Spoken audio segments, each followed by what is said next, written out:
جناب پیغمبر صلی الله علیه و سلم فرمودن بسیاری اهل جنت کسایی را دیدم که اونها در این دنیا خوشن گشنه موندن. من میدونم که هیچ کس گشنه نیست. امروز تمام جا پر رای. خشا به حال انسانی که دوشنبه و پنجشنبه روزه داره. خشا به حال انسانی که یک روز روزه میگیره یک روز میخوره. صاحب کتاب هدایه 16 سال روزه دار بوده نفل فرض.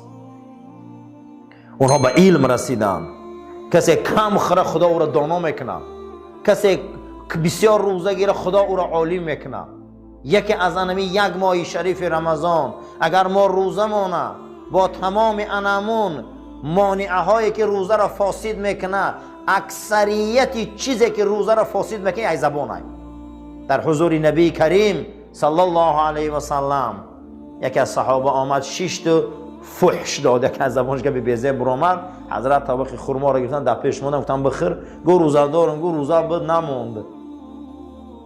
اکثریت چیزی که روزه را میشکنه چی بده برادرو؟ این ای زبان بده. بسیاری مردم امروز تا بگه خشک گشنه میمونه تشنه میمونه، لیکن ای تمام آزار زبان چقه میشه و روزه نداره. روزه را اصلا ثوابش فساد میکنه این اعمال های چه فساد زبانی. غیبت گوش کردن، غیبت گفتن، این کردن، از زبان چیز میبرو، از دست چیز میبرو، از پا چیز میبرو. این ای برای همین بسیار مسلمان باید احتیاط باشد. و در این زمان هم در زمانی پیش هم در هر یک دور و زمان دوستای صمیمی به حد کمند. خشا به حال انسانی که این چیز غنیمت میدونه و رفیق دوست از دست نمیتیه. بعد از دست دادن دوست به ما به قدر دوست میرسیم. بعد از دست دادن دوست به ما به قدر این نعمت ها میرسیم که دیگر دیر میشود. بزرگان گفته هستند که از همه دوستی نزدیک برای انسان اول پدر شد، بعد مادر شد.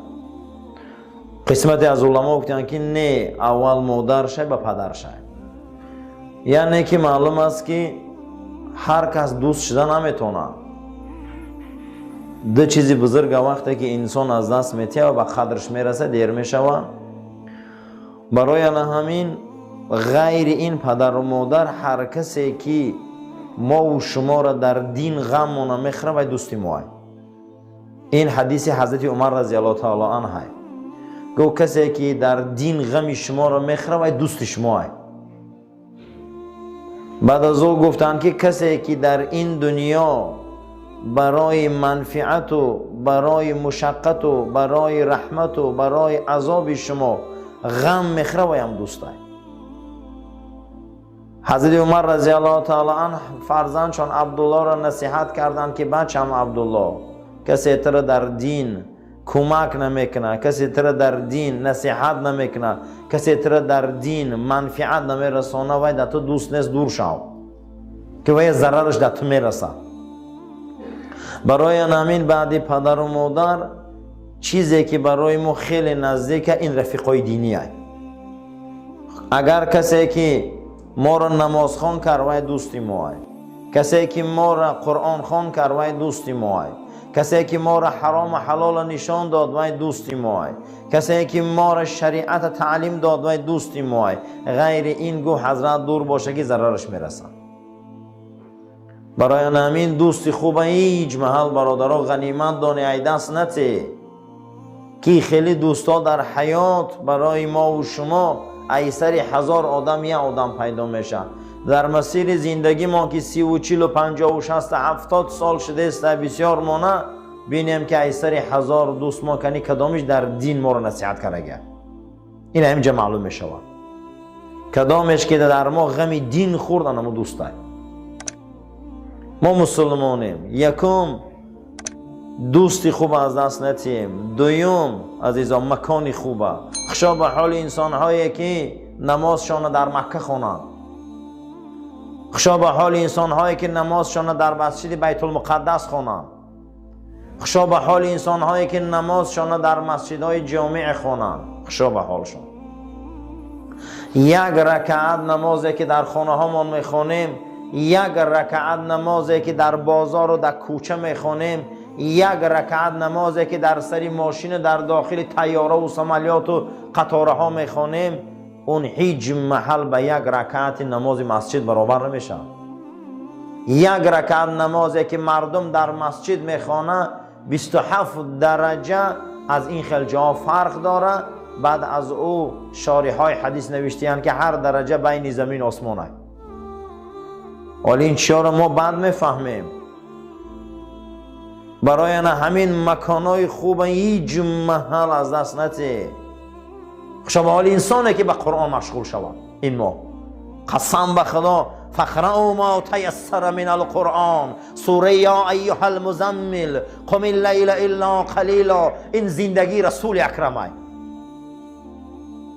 یا ایها المزمل ای در تگ ادیال خواب قم اللیل خیز این شبها خیز این شبها تهجد خوان. این که تهجد خوانی اومد. یکی از زندگی رسول اکرم این تهجد خوانی است. و تبتل الیه تبتیلا ای پیغمبر ای همه خط قیچی کن بیا به خدا پیوست شو. امی هیچ کس پیش خدا را نمیگیرد محبت. و تبتل الیه تبتیلا خط قیچی کن قسم به خدا بعد منه حبستن در لحد قطی کیم. آقا برای همون زنی که یک عمر مهنت کردیم قطی ما نمیدونم اونجا. برای همون فرزند یک عمر مهنت کردیم قطی ما نمیدونم. خیلی میدونیم امر شرعی امر رسول است. قسم به خدا همش بزرگ خدا است. بیا خدا را قپیم. و تبتل الیه تبتیلا خدا را میگه سخت قپی. این نه زندگی رسول الله. این زندگی پیغمبر است. بعد آیه دراز میبیان فقرأوا ما تیسر من القرآن ای قرآن چیزی میدانی او را بسیار خوانه. از قرآن چیزی بسیار میدانی او را بسیار خوانه. از قرآن چیزی میدانی امو را خوانه. فقرأوا ما تیسر من القرآن او را زیاد خوانه تا اینکه پروردگار شما را محبوبش کنه. انک مای قرآن آمد. هر کسی وظیفه کنه سوره قل هو الله را، هر کسی وظیفه کنه سوره قل یا را، هر کسی که وظیفه کنه سوره ناس و فلق. این وقتش آمد. یک ماه انا بینین که در یک ماه رمضان رسول اکرم صلی الله علیه و سلم از غار حرا بیرون نمی برآمدن. یعنی نیم ساعت خداشین، نیم ساعت. من حاضر از ساعت 10 میکنیم تراویح گفتن رنگ زنک باری مردم گریه داره که ما 10 تراویح میخونیم. 9 مانشه 9 مانه چی ما کار میکنیم. ما پامون درمنده. خیلی خونه تون خونه. پیغمبر ما 30 روز ای غار حرا بیرون نمیبرآمد.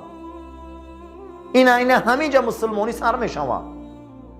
این خوب با قرآن مشغول شه. به 10 تا 11 و 15 بده. در 1 ساعت و 15 منوت با خدا شیشتند اینا غیرت ندارن. اینا قدی کجا اسلام پیش میبری؟ اینا قدی چخیل بیمید میشی؟ کجای همیاد بیمید میشی اکنون؟ وقتی ای قرآن میگریزی، وقتی ای ختم میگریزی، تا کی میگریزی ای قرآن؟ تا کی ای زندگی رسول الله میگریزی؟ همین ای زندگی. آخه این بسیار کاری شتره کاری سیاه. و ما یکون شتره میقه بار میکشیم. ما یکون سطور خره میقه بار میکشیم. من نمیدونم. یک ماه آمده تمام بزرگان رسول ما در یک ماه تمام کار بس میکرده. هیچ گم ندارم. برکت الله میتیه یا نه؟ کسلی را کی میتیه؟ ریسک کی میتیه؟ زندگی را کی پیش میبره؟ قسم به خدا از یک بلای دست سرت بیاره کن 10 ساله جمع کردگی دم تبابت میزنی. برای همین این ماه هست که اگر شما قدرش دانی به علم میرسه آخرش خدا میگه یرشدون. خداش میگه یرشدون. اگر شما این ماه قدرش دانی میگه شما پنجه میزنی. میدونی رشد میکنی پنجه میزنی. بعد از رمضان برآمدن قسم به خدا بسیار انسان ها پنجه میزنن زندگیشون پیش میره. حالا همه اگه تماشا کنی چه زندگیاتون برکت پیدا میکنه در یک ماه. ولی پول میبره، زندگی میبره، کسلی نمیشه خانه هاتون، بیماری نمیشه. انشالله یک ماه همین خیلی میگذره یک سر میبرداری عید شده با زیغ میشه که رمضان رفت. یک ماه پنجه های لبا خشک، بدنا خشک، چهره ها نورانی، بدنا سبوک. یک دو قسم به خدا ریسکت فرق میکنه، زندگیت فرق میکنه، سلامتیت فرق میکنه. پیغمبر صلی الله علیه و سلم گفت است که حجو تصیحو، حج روی نقض میشه، صومو تصیحو، روزه گیره نقض میشه. روزه گرفته نقض میشه. شما بسیاری دردا به این رمضان میسوزن میرن ولی ما قدرش نمیدونیم. یعنی فلسفه های رمضان بین، تقوا، شکر، علم، پنجه زدن. بیخم اگر آده دورو میپرتوی پگه اگر چی میزنه؟ اکنون خداوند ایمان آمتیه دیمو، هدایت آمتیه، تقوا را آمتیه. ابلیس ها ای سرزمین میگریزن. ما باید میون بندیم. ما یک رمضان ده که به قرآن 1 ساعت 1.5 ساعت شتن نتونیم، همین برای ما حلوت های، همین زندگی های. خداوند رسول اکرم صلی الله علیه و سلم در قرآن میگه مقام محمود دادم ای رسول الله. من تا میگم مقام محمود دادم که در همون مقام تو رسیدگی هیچ که رسیدگی نیست. به چی دادگی بدهی؟ از بسیار در قیام ایستادن پنجه های حضرت ورم میکره. امی سلمه مادر ما میگه بقره را میخوان، آل عمران را میخوان، سوره نساء را میخوان. من میگفتم که پیغمبر رکوع میره، رکوع دا نمیرفت. ولی چی نمازه این نمازی ما؟ میگه نگاه میکنه پنجه های حضرت ورم کرده. انا همین نماز شب میگه خداوند رسول ما را مقام محمود داد. مقام محمود نزد الله بسیار درجه بلنده. هیچ پیغمبر و هیچ خلق در مقام محمود نرسیده. این به نماز شب بده. این اکنون شبای رمضانه. یک ماه محنت کنیم خداوند ما و شما را مقام محمود رسانه. اللهم ربنا تقبل منا انك انت السميع العليم.